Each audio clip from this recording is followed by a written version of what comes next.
আসসালামু আলাইকুম। নতুন আরও একটি পর্বে আপনাদের সবাইকে স্বাগত। আজকের পর্বে তৈরি করে দেখাবো রুটি, পরোটা বা লুচির সাথে সার্ভ করার মতো দারুণ মজার একটা চিকেন কারির রেসিপি। ঘরে থাকা কিছু সাধারণ মশলা দিয়েই এই রেসিপিটা তৈরি করা যায় আর খেতে তো দুর্দান্ত লাগে।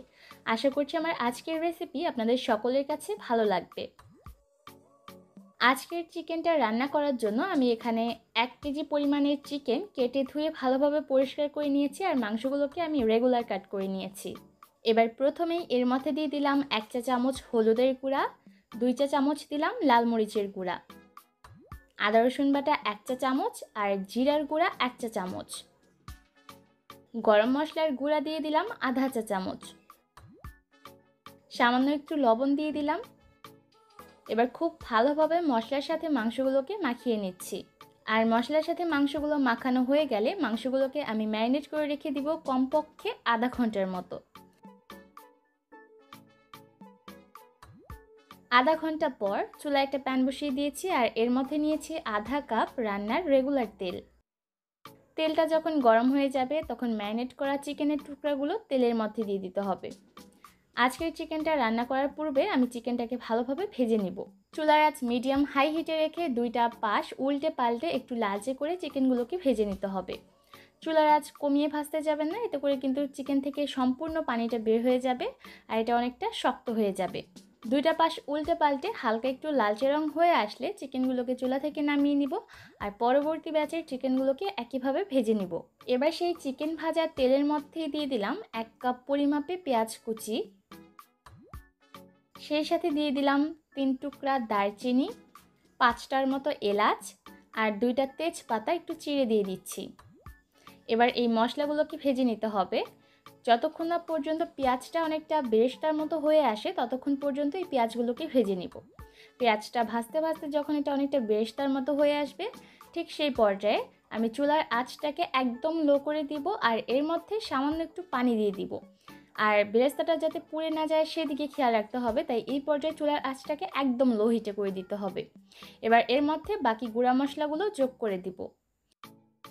প্রথমেই দিয়ে দিব হলুদের গুঁড়া, এখানে 2 চা চামচের মতো আছে।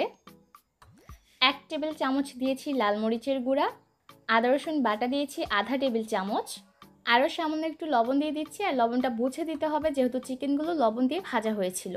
আধা টেবিল চামচ গরম মশলার গুঁড়া আর আধা টেবিল চামচ দিয়েছি জিরার গুঁড়া। 4টা কাঁচা মরিচ আমি মাঝ বরাবর দিয়ে ভেঙে দিয়েছি। ফ্রোজেন টমেটো পিউরি ব্যবহার করেছি 1 টেবিল চামচের মতো আর সেই সাথে ব্যবহার করেছি 2 টেবিল চামচ টক দই। আর টক দইটা ব্যবহার করার আগে অবশ্যই ভালোভাবে একটু ফেটিয়ে নেবেন। এবার মশলাগুলোকে খুব ভালোভাবে কষিয়ে নিতে হবে।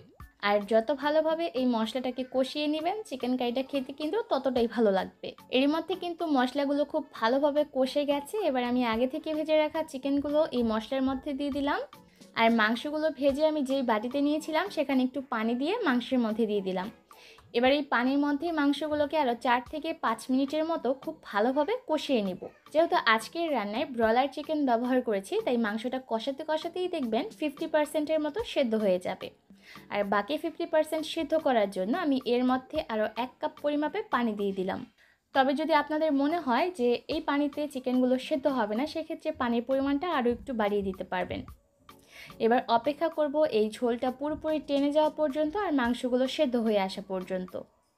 এর মধ্যে কিন্তু তরকারির ঝোলটা টেনে গিয়ে তেলটা উপরে ভেসে উঠেছে, সেই সাথে মাংসগুলো সেদ্ধ হয়ে গেছে আর তরকারির গ্রেভিটাও কিন্তু অনেকটা ঘন হয়ে এসেছে। আজকের চিকেন কারিটা আমি একটু গ্রেভি টাইপের রাখতে চাচ্ছি, তাই আমি এই পর্যায়ে এই চিকেন কারিটাকে চুলা থেকে নামিয়ে নিব। তবে আপনারা যদি আরেকটু ঘন করতে চান ঝোলটাকে সেক্ষেত্রে আরও 3 থেকে 4 মিনিটের মতো ভুনে নিলেই কিন্তু তরকারিটা রেডি হয়ে যাবে। আজকের চিকেন কারিটা আমি সার্ভ করছি আমার পছন্দের লুচির সাথে। তবে আপনারা চাইলে এই চিকেন কারিটা রুটি, পরোটা, ভাত, পোলাও এমনকি বিরিয়ানির সাথে সাইড ডিশ হিসেবে রাখতে পারবেন। এরকম হালকা ক্রিস্পি লুচির সাথে চিকেন কারির কম্বিনেশনটা কিন্তু দারুণ মজার হয়ে থাকে। বাড়িতে অবশ্যই রেসিপিটা একবার ট্রাই করবেন। আমার বিশ্বাস আপনাদের সকলের কাছে রেসিপিটা ভালো লাগবে।